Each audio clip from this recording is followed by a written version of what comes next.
Hi everyone, my name is Rahul and I am from Dreams India Education. ये video मैं उन बच्चों के लिए बना रहा हूँ जिनका कैट में परसेंटाइल बहुत अच्छा नहीं आया, I mean to say जिनका less than 70 परसेंटाइल है। Our today's topic is how to choose a B school. B school choose करने से पहले कौन कौन से पैरामीटर्स हैं जो हमें देखने चाहिए। अगर मैं आपसे पूछूं कि आप कौन कौन से पैरामीटर्स हैं जिनको आप चेक करोगे किसी भी स्कूल को चूज करने से पहले, तो शायद आपका बहुत सारे बच्चों से मैं बात करता रहता हूँ, बहुत सारे बच्चों से मैंने पूछा, जिनमें से कुछ बच्चे बोलते हैं कि हम गूगल से चेक करते हैं, हमारे पेरेंट्स ने हमें बताया, हमारे रिलेटिव्स ने बताया, इवन बहुत सारे बच्चे के तो फैकल्टीज भी सजेस्ट करते हैं। लेकिन अगर मैं आपसे आज पूछूं कि आप कैसे चूज करोगे, तो शायद आप लोग मुझे बोलोगे कि सर हम प्लेसमेंट पे फोकस करेंगे, कोई बच्चा कहेगा कि हम फैकल्टी पे फोकस करेंगे, कुछ बच्चे बोलेंगे हम रैंकिंग पे फोकस करेंगे, कुछ बच्चे आरओआई पे फोकस करेंगे, कुछ एफिलिएशन पे भी फोकस करेंगे। तो हम इन्हीं सारे टॉपिक्स पे एक एक करके बात करेंगे।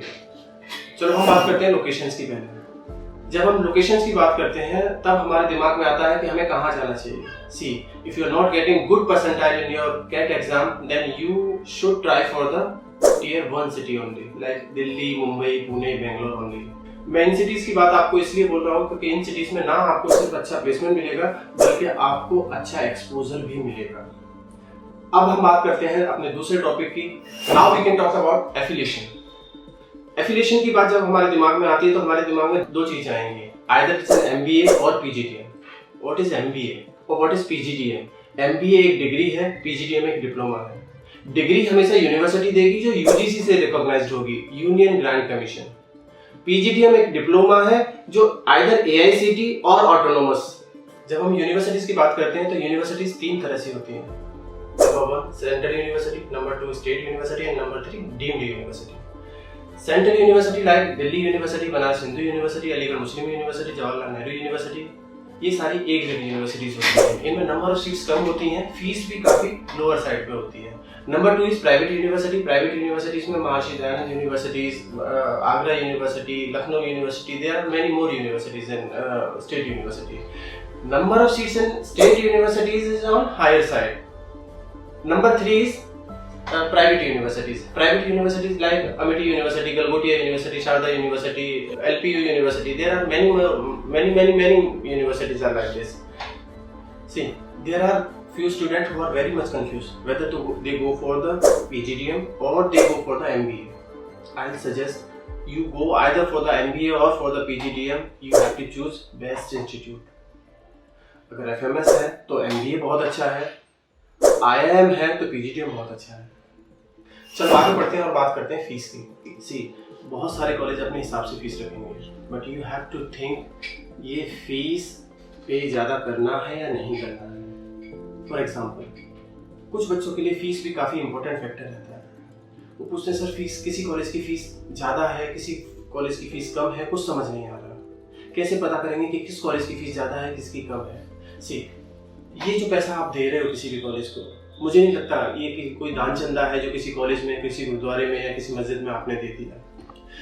You have to think twice और thrice before taking admission in any of the B school जिसकी फीस बहुत ज़्यादा है, बिकॉज ये पैसा आएगा कहाँ से? आइदर फ्रॉम योर पेरेंट्स और एज ए बैंक लोन। दोनों में फर्क सिर्फ इतना है कि पेरेंट्स को एज इट इज वापस करना है और बैंक को with interest. So think twice before taking admission in any of the B school whose fees is more than 10 lakh rupees.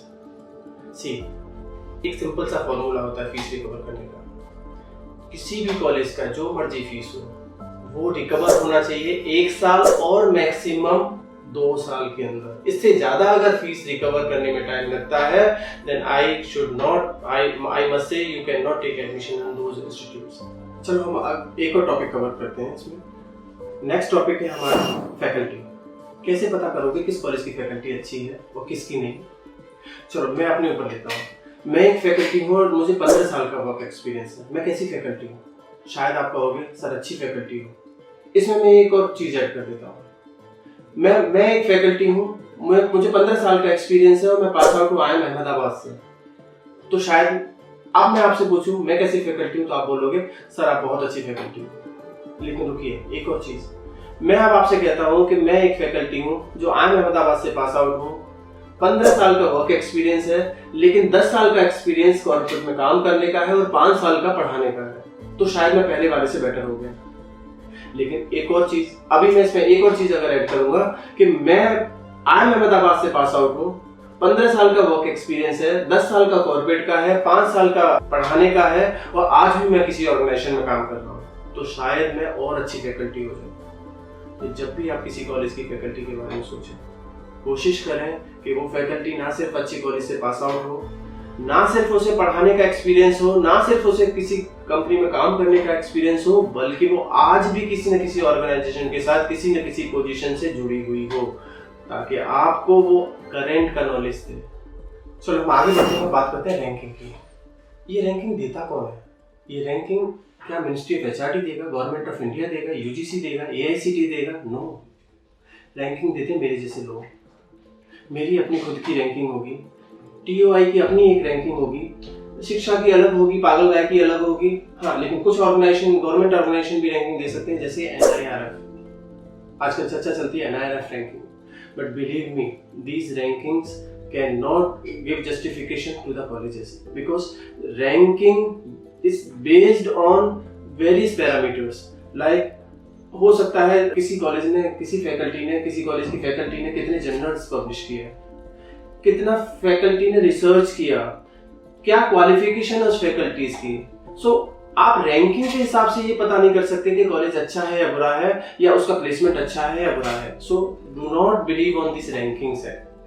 चलो हम अगले टॉपिक की बात करते हैं, जो कि प्लेसमेंट। ज्यादातर बच्चे मुझे प्लेसमेंट के बारे में पूछते हैं, सर किस कॉलेज का कैसा प्लेसमेंट है, लेकिन मुझे नहीं समझ आया कि बच्चों का प्लेसमेंट चेक करने का तरीका क्या है। अब जब मैं बच्चों से बात करता हूँ, कैसे पता करोगे किसी कॉलेज का प्लेसमेंट अच्छा है या खराब है, तो वो बोलते हैं, सर हम उनसे पूछते हैं कि सर आपका हाईएस्ट प्लेसमेंट क्या है, एवरेज प्लेसमेंट क्या है, लोएस्ट प्लेसमेंट क्या है। भाई कोई नहीं बताने वाला आपको सही में कि उनका हाईएस्ट प्लेसमेंट सही क्या रहा, एवरेज क्या रहा और लोएस्ट प्लेसमेंट उनका क्या था। और अगर सही बता भी दिया, लेट्स सपोज, तो उनके हाईएस्ट से आपके हाईएस्ट का क्या रिलेशन है मुझे नहीं पता, उनके एवरेज से कैसे आप अपना एवरेज जस्टिफाई करोगे मुझे नहीं पता, और उनके लोएस्ट से अपने आप को कैसे कंपेयर करोगे मुझे नहीं पता। So please don't go for this highest, average, lowest, इससे कुछ पता नहीं चलेगा आपको। फिर कैसे पता करेंगे कि किस कॉलेज का कैसा प्लेसमेंट है? लेट्स सपोज मैं बात करता हूँ मार्केटिंग। मार्केटिंग में बहुत सारी प्रोफाइल होती है, branding, promotion, research, sales, advertising. अब अच्छे कॉलेज में तो सारी प्रोफाइल आएंगी, लेकिन खराब कॉलेज में मार्केटिंग के नाम पे सिर्फ सेल्स आती है। अब मुझे सेल्स में जाना ही नहीं, मेरा कोई इंटरेस्ट ही नहीं सेल्स में। Now it is not possible for me to grow in my specialization. अब मुझे आता ही नहीं सेल्स करना, मुझे अच्छा ही नहीं लगता, तो मैं ग्रो कैसे करूंगा वहां पे? सो जिस कॉलेज में भी आप जाते हो, पता करो वहां कौन कौन सी प्रोफाइल आती हैं, क्या क्या पैकेज लेके आती हैं।